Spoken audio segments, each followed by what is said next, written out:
जसं की आज आपण एन प्लस हा कोर्स, नेटवर्किंग प्लस हा कोर्स पहिल्यांदा स्टार्टअप करतोय. आजचा डेमो सेशनचा पहिला दिवस आहे. तर फर्स्ट ऑफ ऑल आपल्याला नेटवर्क कोर्स काय आहे, कुणी डिझाईन केला, त्याचं इसेन्शियलिटी काय आहे, याच्या रिलेटेड आपण स्टार्टअप करूयात. त्यापासून स्टार्टअप करूयात आणि नंतर आपला रेग्युलर जो आजचा टॉपिक आहे तो स्टार्ट करणार आहोत. जसं की इंडस्ट्रीमध्ये तुम्हाला ऑलरेडी ऐकून असाल, ऑलरेडी काही विद्यार्थी हार्डवेअर ज्यांनी कंप्लीट केलं ते अवेअर असतील. तर इंडस्ट्रीमध्ये तुम्हाला कॉम्शा, COMPTIA, कॉम्शा means computing technology industry association.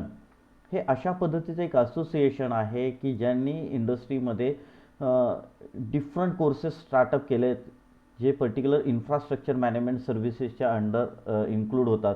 ज्यामध्ये पहिल्यांदा बेसिक कम्प्युटर नॉलेज म्हणजे बेसिक IT रिलेटेड काही पहिला कोर्स आहे, ज्यामध्ये त्यांनी बेसिक कम्प्युटर, जे स्टुडंटना कम्प्युटरचा अवेअरनेस नाही आहे, कम्प्युटरचं बेसिक नॉलेज नाही आहे, त्यांच्यासाठी हा पहिला course basic IT introduction course startup केला. त्यानंतर नेक्स्ट कोर्स आहे हार्डवेअर A+ सर्टिफिकेशन.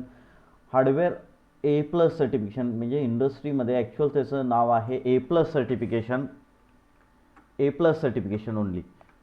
तर हा इंडस्ट्रीमध्ये A+ सर्टिफिकेशन कोर्सचं नाव का द्यायचं असं ठरवलं, तर फर्स्ट ऑफ ऑल आधी कॉम्शा म्हणजे काय सांगतो.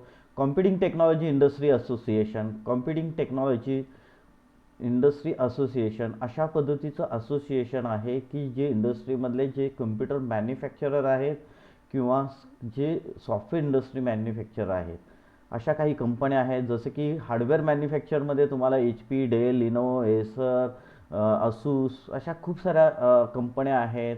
त्याचबरोबर इंडस्ट्रीमध्ये सॉफ्टवेअर मॅन्युफॅक्चरमध्ये जसं की आपण बघितलं असेल, सॉफ्टवेअर डेव्हलपमेंट करणाऱ्या काही कंपन्या आहेत भारतामधल्या. समजा इन्फोसिस असेल, टेक महिंद्रा आहे, विप्रो आहे, यासारख्या काही कंपन्या ह्या असोसिएशनच्या मेंबर्स आहेत. आता हा कॉम्शा ऑर्गनायझेशन स्टार्टअप करण्यामागचं मुख्य कारण काय होतं की ज्या वेळेला इंडस्ट्रीमध्ये कम्प्युटरचं वर्किंग स्टार्ट झालं, त्यावेळेला ह्या कंपन्यांना जो एम्प्लॉयमेंट जे पाहिजे होते, एम्प्लॉई जे हवे होते, ते एक स्टँडर्ड सिलेबस कवर केलेले असावं, एक स्टँडर्ड नॉलेज त्यांचं असणं गरजेचं होतं. आणि म्हणून कॉम्शा नावाचं ह्या organisation, computing technology industry association या नावाचं एक ऑर्गनायझेशन डेव्हलप केलं आहे.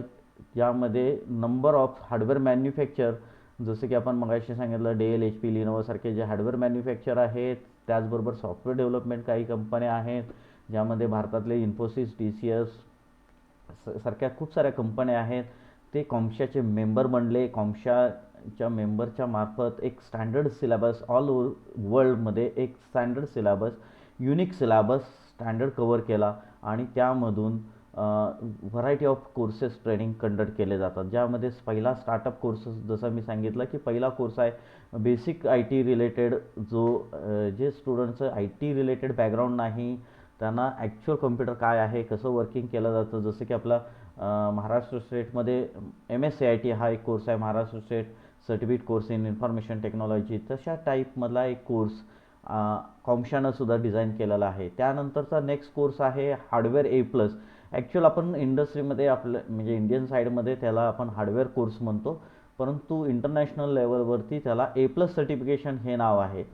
म्हणजे ह्या इन्फ्रास्ट्रक्चर मॅनेजमेंट सिस्टीममध्ये पहिला कोर्स आहे की जो जनरली तुमचा ह्या पहिली स्टेप आहे आणि म्हणून या सर्टिफिकेशनचं नाव दिलेलं आहे A+ सर्टिफिकेशन. परंतु आपण जनरली ओळखतो त्याला हार्डवेअर या नावानं ओळखतो. ओके, हार्डवेअर कोर्स, ज्यामध्ये तुम्हाला हार्डवेअर म्हणजे एका कम्प्युटरचा डेस्कटॉप किंवा लॅपटॉप जर असेल तर त्याचा मेंटेनन्स कशा पद्धतीनं केला जातो, त्यामध्ये तुम्हाला कोणते कोणते डिव्हायसेस असतात, जसे की प्रोसेसर, मदरबोर्ड, रॅम, याच्याबद्दलची थिअरॉटिकल कन्सेप्ट, नंतर कम्प्युटर असेंब्ली, नंतर पुन्हा तुम्हाला different operating system installation, device driver installation आणि या सगळ्याचा पार्ट कनेक्ट करून तुम्हाला एक डेस्कटॉप, लॅपटॉप तुम्ही असेंबल करू शकता आणि तिथून पुढे तुमचे त्याचं ट्रबल शूटिंग रिलेटेड हा पार्ट इंडस्ट्रीमध्ये स्टार्टअप होतो.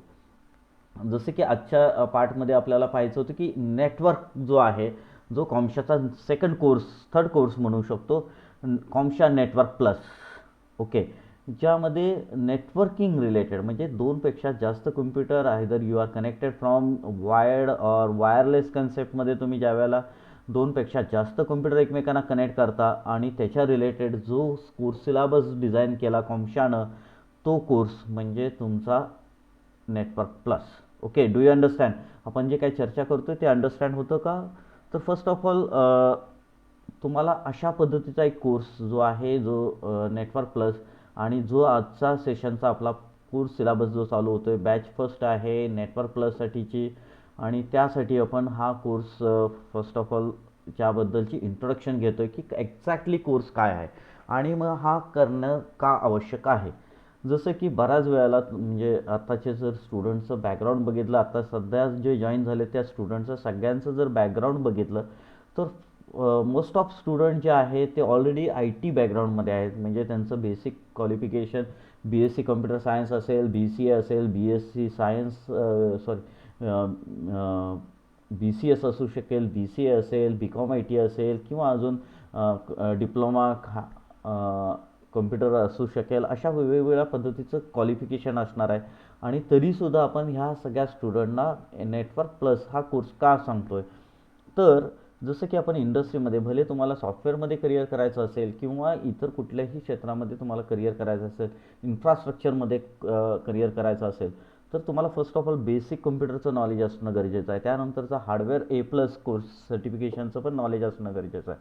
परंतु एखाद्या सॉफ्टवेअर लाईनमधला जरी स्टुडंट हा कोर्स करायचा असेल तर त्याला इसेन्शियलिटी काय आहे, तर इंडस्ट्रीमध्ये तुम्ही कुठंही ऑब्झर्व केलं, कुठल्याही इंटरव्ह्यूचा कॅम्पस इंटरव्ह्यू तुम्ही ऑब्झर्व केला किंवा तुम्हाला त्यांच्या ॲप्टिट्यूड टेस्ट ज्या कंडक्ट केल्या जातात त्याच्यामधला जरी सिलेबस तुम्ही ऑब्झर्व केला, तर असे इंटरव्ह्यू किंवा अशा पद्धतीचे ॲप्टिट्यूड टेस्ट क्रॅक करण्यासाठी सुद्धा N+ कोर्स अतिशय इम्पॉर्टंट आहे. N+मधलं बेसिक नॉलेज तुम्हाला असणं गरजेचं आहे, कारण ॲप्टिट्यूड टेस्टमध्ये ऑलमोस्ट 20 to 30% कोर्स जो जे क्वेश्चन विचारले जातात, जे 20 to 30% नेटवर्क रिलेटेड त्यामध्ये तुम्हाला क्वेश्चनरीज विचारल्या जातात.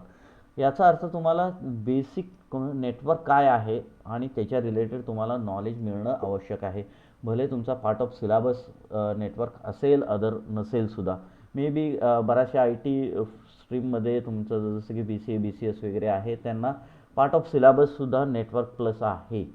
त्यामुळं इंडस्ट्रीमध्ये तुम्हाला ज्या ज्या वेळेला ॲप्टिट्यूड टेस्ट तुम्ही फॉलो करतात, तर त्यावेळेला तुम्हाला अशा टाईपमधलं नेटवर्किंगमधलं नॉलेज विचारलं जातं आणि त्या इंटरव्ह्यू क्रॅक करण्यासाठी सुद्धा तुम्हाला नेटवर्क प्लसचं नॉलेज असणं आवश्यक आहे. जसं की आपण यामध्ये कॉम्शानं खूप सारे डिफरंट कोर्सेस तयार केलेले आहेत. याच्याही पुढं जाऊन तुम्हाला ऑपरेटिंग सिस्टीम रिलेटेड कोर्स आहे, मायक्रोसॉफ्टच्या रिलेटेड कोर्स आहे, लिनक्स रिलेटेड असणार आहेत, सिक्युरिटी रिलेटेड असणार आहेत, क्लाउड रिलेटेड असणार आहेत. आपण ते सध्याचा पार्ट डिस्कशनचा नाही आहे, परंतु जस्ट आपल्याला आजच्या सेशनमध्ये हा जो कोर्स सिलेबस आहे, जो नेटवर्कमध्ये कॉम्शानं डिझाईन केलेला आहे. परंतु एक ऑब्झर्व केलं की जसं की फॉर एक्झाम्पल काही स्टुडंट AGM कॉलेज कराडमधले असतील, तर पहिलं महाराष्ट्रामधलं असं कॉलेज आहे जे आर्ट्स कॉमर्स सायन्समधले की जे कॉम्शाबरोबर टायप झालेत. का कॉम्शाबरोबर टायप झाले, तर एक इंडस्ट्री सिलेबस तुम्हाला मिळणं आवश्यक आहे, एक युनिव्हर्सल सिलेबस मिळणं आवश्यक आहे, आणि त्यासाठी तुम्हाला हा नेटवर्क प्लस कोर्स त्यांनी किंवा hardware A+ course part of syllabus बनवलेला आहे. ज्यामध्ये हार्डवेअर काही प्रमाणात आपण स्टार्टअप पण केलं होतं. कोविडमुळं आपल्याला नेक्स्ट इयरच्या बॅचेस स्टार्टअप करता आलेले नाही आहेत आणि त्यामुळं आपण हे ऑनलाईन प्लॅटफॉर्मवरती इम्पल्स कम्प्युटरच्या माध्यमातून हे कोर्सेस आपण कंडक्ट करतो आहे. आता बऱ्याच जणांचा हाही प्रश्न असेल की मग आता तुम्ही कोर्स सिलेबस जो काय घेणार आहात तो कॉम्शाचा आहे का, आणि मग आम्ही एक्झामिनेशन आम्हाला कोर्स झाल्यानंतर सर्टिफिकेशन जे मिळणार आहे ते कॉम्शाचं सर्टिफिकेट मिळू शकतं का. जसं की बऱ्याच वेळेला हा एक क्वेश्चन येतो आणि आपण कोर्स सिलेबस जो आहे तो ॲज युज्युअल कॉम्शाचाच फॉलो करतो आहे, मोस्ट ऑफ सगळा सिलेबस कॉम्शाचा फॉलो करतो आहे. परंतु ज्यावेळेला एखादा स्टुडंट हार्डवेअर आणि नेटवर्कचा कोर्स कंप्लीट करतो, तर त्यांना जे इंडस्ट्रीमध्ये जे वर्किंग आहे ॲज अ हार्डवेअर इंजिनियर किंवा नेटवर्क इंजिनियर, डेस्कटॉप इंजिनियर म्हणून पहिली पोस्ट असते. ज्यावेळेला A+ कोर्स कंप्लीट करता आणि ज्यावेळेला नेटवर्क प्लस कोर्स कंप्लीट करताय, म्हणजे नेटवर्क प्लस कोर्स ज्यावेळेला तुम्ही कंप्लीट कराल त्यावेळेला तुम्हाला नेटवर्क इंजिनियर म्हणून तुम्हाला वर्क इंडस्ट्रीमध्ये करायला मिळू शकतं. तर याचं सर्टिफिकेशन तुम्ही कॉम्शाचं सुद्धा देऊ शकता. कॉम्शाचं सर्टिफिकेशनसाठी तुम्हाला काही एक्स्ट्रा फीज पेड करावी लागते, जी near about 4,000 to 5,000 per paper असू शकेल. आणि ती एक्झामिनेशन पासआउट केल्यानंतर तुम्हाला ते सर्टिफिकेशन मिळू शकतं. पण आपण स्टुडंटना रिकमेंड करत नाही, कारण इंडस्ट्रीला कॉम्शा सर्टिफिकेशन रिकमेंड करत नाही, कारण त्या बेसिक कारण असं आहे की ज्यावेळेला तुम्ही हे दोन्ही कोर्स कंप्लीट करता तर तुम्हाला इंडस्ट्रीमध्ये हार्डवेअर डेस्कटॉप इंजिनियर किंवा नेटवर्क इंजिनियर म्हणून जो जॉब रोल आहे त्यामध्ये तुम्हाला एका सिंगल कम्प्युटरचा मेंटेनन्स करता आला पाहिजे आणि स्मॉल नेटवर्कचं मेंटेनन्स करता आला पाहिजे, नेटवर्क करता आलं पाहिजे. हे दोन कोर्सेस केल्यानंतर जनरली तुम्हाला जी इंडस्ट्री सॅलरी आहे कराडसारख्या ग्राउंड लोकेशनला जर तुम्ही ऑब्झर्व केलं तर इंडस्ट्रीमध्ये तुम्हाला अगदी स्टार्टअपला तुम्हाला एक्सपिरियन्ससाठी विदाउट सॅलरी वर्क करावं लागू शकतं. After some training part you have to gain near about 2,000 to 5,000 more than 10,000 salary. तेच जर तुम्ही पुण्या मुंबईत जर गेला तर तुम्हाला मे बी 15,000 20,000 या अशा पद्धतीची सॅलरी मिळू शकते. परंतु ॲज ए करिअर म्हणून जर आपण विचार केला तर बेसिकली तुम्हाला ॲज ए करिअर म्हणून 10,000 15,000 not a career oriented salary. यासाठी आपण रिकमेंड करतो काही इतर कोर्सेस जसे की Microsoft certification, red hat certification, cloud certification. आणि त्यावेळेला मात्र आपण इंडस्ट्री तुम्हाला एक युनिव्हर्सल सर्टिफिकेट जे तुम्हाला ऑल ओव्हर वर्ल्डमध्ये कुठेही व्हॅलिड आहे, जसं की मायक्रोसॉफ्टचं MCP सर्टिफिकेशन असेल किंवा लिनक्स रिलेटेड RSC सर्टिफिकेशन असेल, सिस्कोचं CCNA किंवा CCNP सर्टिफिकेशन असेल, आयदर कुठलेही सर्टिफिकेशन तुम्ही फॉलो करू शकता आणि त्यामधून तुम्हाला हायर स्केलचं जॉब ऑपॉर्च्युनिटीज मिळू शकतात. आपण हे सगळा पार्ट सेमिनारमध्ये पण पाहिलेला आहे. तर जस्ट आजचा जो सिलेबस आहे तो आपण कॉम्शा फॉलो करतो आहे आणि त्याच्या रिलेटेड आपल्याला कोर्स कंडक्ट करायचा आहे. फक्त सर्टिफिकेशनसाठी आपण रिकमेंड कॉम्शा नाही करत. एखाद्या विद्यार्थ्याला वाटलं की मला कॉम्शाचं पण सर्टिफिकेशन करायचं असेल तर आपण त्याचंही एक्झामिनेशन कंडक्ट करू शकतो. ओके, जसं की एक पार्ट झाला की आपण जो सिलेबस कॉम्शा काय आहे हे तुम्हाला अंडरस्टँड झालं असेल. Do you understand? यस म्हणून टाईप करा, वाय टाईप करा जर तुम्हाला ॲक्च्युअल कॉम्शा काय आहे आणि त्याच्या रिलेटेड कोर्सेस जर समजला असेल तर वाय टाईप करू शकता. नेक्स्ट जो पार्ट आहे ज्यामध्ये आपल्याला कोर्स सिलेबस काय आहे, जसं की नेटवर्कसाठीचा जो काही कोर्स सिलेबस असणार आहे तो काय असणार आहे. जसं आपण थ्रूआउट हा जो काही कोर्स कंडक्ट केलेला आहे जो टोटली पहिला पार्ट ज्यामध्ये आहे थिअरॉटिकल कन्सेप्टमध्ये आपण कंडक्ट केला. फर्स्ट ऑफ ऑल नेटवर्क काय असणार आहे याचं थिअरॉटिकल कन्सेप्ट तुम्हाला समजणं गरजेचं आहे आणि नंतर आपल्याला नेटवर्क म्हणजे प्रॅक्टिकल पार्टमध्ये ॲक्च्युअल तुम्हाला 2 किंवा जास्तपेक्षा कॉम्प्युटर एकमेकांना कनेक्ट करण्यासाठी आयदर वायर्ड किंवा वायरलेस थ्रू नेटवर्क कशा पद्धतीनं कनेक्ट करू शकता, त्यांना तुम्ही सिक्युरिटी कशी देऊ शकता, काही हार्डवेअर डिव्हायसेस आहेत ते शेअरिंग कसं करू शकता, अशा पद्धतीचा कोर्स सिलेबस या नेटवर्क प्लसमध्ये दिलेला आहे. जो थिअरॉटिकल पार्टमध्ये आहे ज्यामध्ये ऑलमोस्ट सगळे थिअरी कवर करण्याचा प्रयत्न केला की जसं की पहिला जो टॉपिक आहे ओव्हरव्ह्यू ऑफ नेटवर्किंग. नेटवर्किंग काय असणार आहे जो आजचा सेशनचा आपला पार्ट असणार आहे. नेटवर्किंग आजचापासून म्हणजे डेमो सेशन जरी असेल तरी आपण आजपासूनच ॲक्च्युअल कोर्स स्टार्ट करतो आहे. त्यामध्ये पहिला टॉपिक आहे ओव्हरव्ह्यू ऑफ नेटवर्किंग. नेटवर्किंग काय आहे त्याच्या रिलेटेड काही नेटवर्किंगचे मॉडेल आहे जसं की वर्कग्रुप मॉडेल किंवा peer to peer network domain model असणार आहे, त्याच्या रिलेटेड इन्फॉर्मेशन घेणार आहोत. नेटवर्क टोपोलॉजीज असणार आहे, टाईप्स ऑफ सर्व्हरसुद्धा पहिल्या टॉपिकमध्ये असणार आहे. त्यानंतरचा जो सेकंड टॉपिक आहे नेटवर्क मीडिया अँड कॉम्पोनंट्स, म्हणजे नेटवर्कसाठी कोणते कोणते कॉम्पोनंट्स यूज केले जातात, कोणते मीडिया वापरले जातात. जसं की केबल आहे, तुम्ही वायरलेससुद्धा करू शकता. वायरलेसमध्ये काही डिव्हायसेस यूज केले जातात, त्यांचं क्रिम्पिंग हा ॲक्च्युअल प्रॅक्टिकल पार्ट आहे. प्रॅक्टिकल आपण ऑनलाईन मॅक्झिमम सगळं कवर करणार आहोत, पण क्रिम्पिंग ॲक्च्युअल फिजिकल पार्ट आहे की जिथं तुम्हाला ती केबलला कनेक्ट कसे करायचे हा पार्ट असतो. तर त्यासाठी आपण सांगितलेलं आहे की हा पार्ट जो आहे प्रॅक्टिकलचा पार्ट आपण लाईव्ह इंडस्ट्री ट्रेनिंगसुद्धा ह्या कोर्समध्ये कंडक्ट करतो आहे आणि त्याच्यामध्ये हा क्रिम्पिंगचा पार्ट तुम्ही एनी टाईम ज्यावेळेला हा कोविडचा प्रॉब्लेम रिझॉल्व्ह होणार आहे may be after 2 months 3 months 6 months जो काय पिरियड असेल त्यानंतर ज्यावेळेला तुमचं कॉलेज इंडस्ट्री सगळ्या एज्युकेशन पार्ट ज्यावेळेला स्टार्टअप होईल त्यावेळेला तुम्ही माझ्या ऑफिसला येऊन सुद्धा करू शकता. तर अशा पद्धतीचे कोणते कोणते मीडिया कॉम्पोनंट्स यूज केले जातात. IEEE एक स्टँडर्ड ऑर्गनायझेशन आहे, त्यांनी काही रिकमेंडेड केलेले आहेत, कोणते डिव्हायसेस असणार आहेत, त्याच्या रिलेटेड काय असणार आहे. सगळ्यात महत्त्वाचा OSI लेयर, ज्यामध्ये तुमचं नेटवर्क फॉलो केलं जातं. नेटवर्कमध्ये जे काय तुमच्या स्टेप्स आहेत, जसं की एखादा डेटा तुम्हाला एका कम्प्युटरपासून दुसऱ्या कम्प्युटरला सेंड होत असताना एका कम्प्युटरमध्ये काय स्टेप्स फॉलो केल्या जातात ज्यावेळेला डेटा सेंडिंग होतो, आणि दुसऱ्या कम्प्युटरला ज्यावेळेला तो डेटा रिसीव्ह केला जातो त्यावेळेला त्याच्यामध्ये कशा स्टेप्स फॉलो होतात. ॲक्च्युअल हे बराचसा कन्सेप्ट हा व्हर्च्युअलाइज आहे, परंतु त्यामधून तुम्हाला समजू शकतं की डेटा सेंडिंग कसं केलं जातं, तो तुम्हाला डेटा फॉलो कसा केला जातो, हे सगळं तुम्हाला त्यातून अंडरस्टँड होणार आहेत. प्रोटोकॉल म्हणजे काही रूल्स अँड रेग्युलेशन आहे ज्या रिलेटेड अतिशय इम्पॉर्टंट पार्ट आहे. इवन तुम्ही सॉफ्टवेअरमध्ये करिअर करत असताना सुद्धा तुम्हाला काही प्रोटोकॉल फॉलो करावे लागतात. फॉर एक्झाम्पल, तुम्हाला एक सॉफ्टवेअर बनवायचं आहे जे मे बी नेटवर्कमध्ये यूज करावं लागू शकतं, आणि त्यावेळेला त्याच्या रिलेटेड काही प्रोटोकॉल तुम्हाला सॉफ्टवेअर डेव्हलपमेंट करत असताना सुद्धा यूज करावे लागतात, आणि म्हणून सुद्धा नेटवर्कचं तुम्हाला बेसिक नॉलेज असणं गरजेचं आहे. नेटवर्क प्रोटोकॉल काय असणार आहे, जसं की TCP IP ॲड्रेस असतात, म्हणजे IP ॲड्रेसिंग कसं असतं त्याच्या रिलेटेडसुद्धा एक टॉपिक आहे.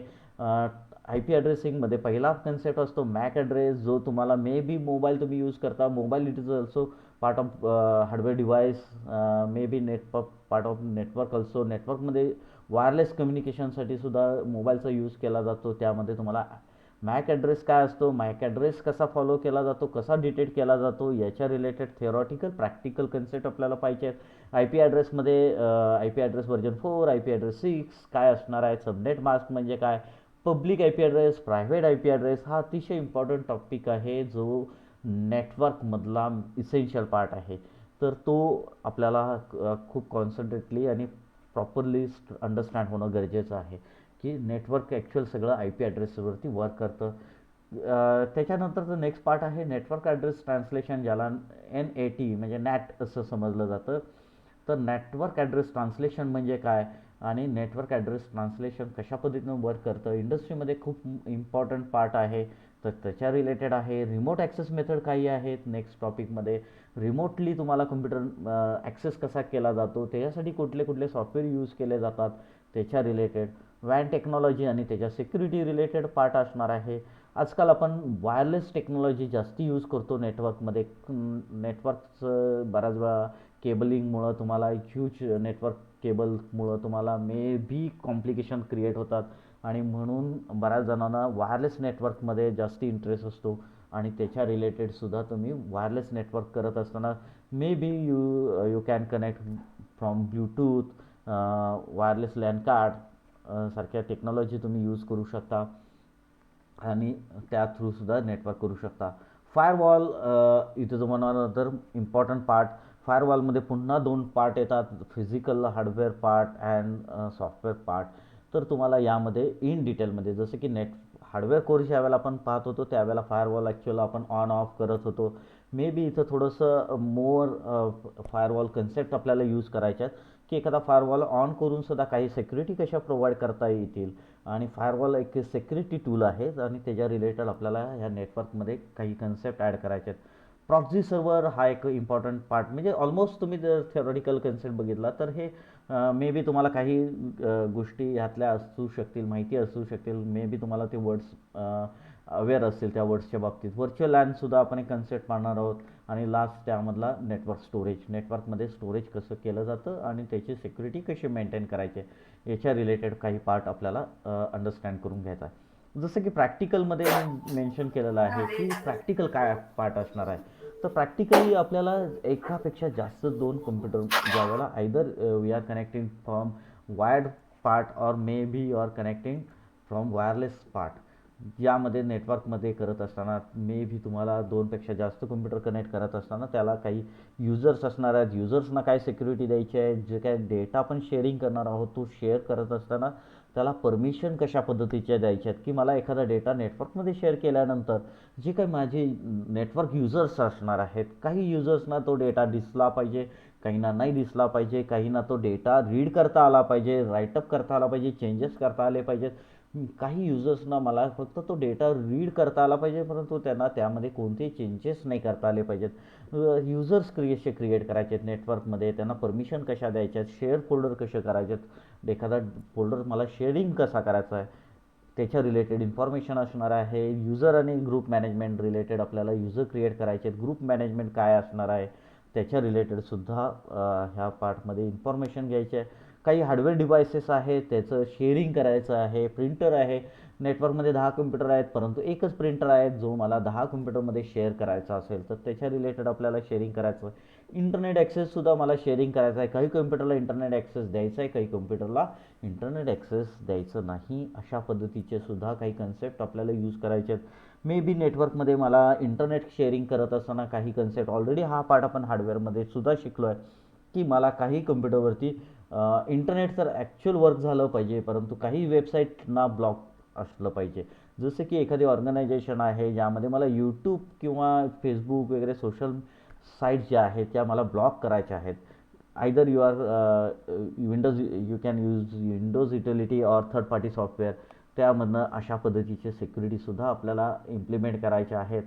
नेक्स्ट पार्ट असणार आहे ज्यामध्ये नेटवर्क ऑपरेटिंग सिस्टीम यूज करत असताना काही तुम्हाला नेटवर्क ऑपरेटिंग सिस्टीम काय असणार आहेत त्याच्या रिलेटेड इन्फॉर्मेशन पाहिजे आहेत. जसं की आपल्याला काही सर्व्हर ऑपरेटिंग सिस्टीम इन्स्टॉल करणं गरजेचं आहे. त्याचबरोबर त्यामध्ये काही विंडोज XP, विंडोज 7 सारख्या, विंडोज 7 आणि विंडोज 8, विंडोज 10 सारख्या काही ऑपरेटिंग सिस्टीममध्ये आपल्याला नेटवर्क कसं करायचं, म्हणजे मिक्सचर ऑफ नेटवर्क. माझ्याकडे XP पण आहे, विंडोज 7 पण आहे, विंडोज 8 पण आहे आणि विंडोज 10 पण आहे, परंतु डिफरंट ऑपरेटिंग सिस्टीममध्ये, वेगवेगळ्या ऑपरेटिंग सिस्टीममध्ये नेटवर्क कसं कनेक्ट करायचं आहे त्याच्या रिलेटेड वेगवेगळे रिसोर्सेस, जसं की मी मगाशी सांगितलं प्रिंटर हा एक आहे, स्विचेस आहेत, राउटर्स आहेत, त्याचं मॅनेजमेंट कशी करायची आणि last of all network security कशी मेंटेन करायची. अशा पद्धतीचा हा कोर्स सिलेबस आहे जो मे बी 2 मंथ्सपर्यंत आपल्याला हा सेशन कवर करण्यासाठी वेळ लागू शकतो. जर तुम्हाला वेळ असेल तर आपण मे बी काही सेशन 1 तासापेक्षा जास्त तास पर्टिक्युलर एका दिवसामध्ये 2-2 तासाचे जर सेशन जर कंडक्ट केले तर मे बी हा आपला लवकर कोर्स कंप्लीट होऊ शकतो. आपण जितक्या लवकर हा पार्ट कवर करता येईल तेवढा लवकर करण्याचा प्रयत्न करणार आहे. ऑलरेडी डिपेंड्स अपॉन युअर जे काय तुमचं ऑनलाईन सेशनसुद्धा चालू आहे त्यातून जसा वेळ मिळेल, जेवढा जास्ती वेळ मिळू शकेल त्यातून आपल्याला हा सगळा पार्ट कंडक्ट करायचा आहे. एनीवन काही क्युरीज असतील, काही जर तुमचे काही अजून शंका असतील तर विचारू शकता. Otherwise we will start today session from new topic, first topic.